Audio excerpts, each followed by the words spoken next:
ఇక ఏ ధర్మం మీదైనా సరే ఇలాంటి అపవిత్రం ఒక చర్చి మీద జరిగిన, ఒక మస్జిద్ మీద జరిగిన దేశం అల్లకల్లోలం చేసేస్తారు, ప్రపంచమంతా మాట్లాడతారు, గ్లోబల్ న్యూస్ అయిపోద్ది. కానీ దేశంలో కోట్లాది మంది హిందువులు అపవిత్రమైతే, ఈ ప్రసాదం అపవిత్రమైతే ఒక్కరు కూడా మాట్లాడకూడదు, ఇది సెక్యులర్ వ్యవస్థకు విఘాతం అంటే హిందువులకి మనోభావాలు ఉండవా? ఇది ఒక్కరు నిందించట్లా, అసలు మీరు ప్రస్తావన చేయకూడదు, ఇది తప్పు, ఇది మాట్లాడకూడదంటే ఎట్లా? ఇదే వేరే మతానికి మీరు అన్వయిస్తారా? నేను అన్ని మతాల్ని సమానంగా గౌరవించేవాడిని, ఇస్లాంని గౌరవించేవాడిని, క్రిస్టియానిటీని గౌరవించేవాళ్ళం మేమందరం.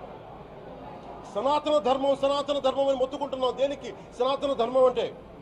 సనాతన ధర్మానికి ఒకరు ప్రారంభించింది కాదు. ఇది ఒక వ్యక్తో, ఒక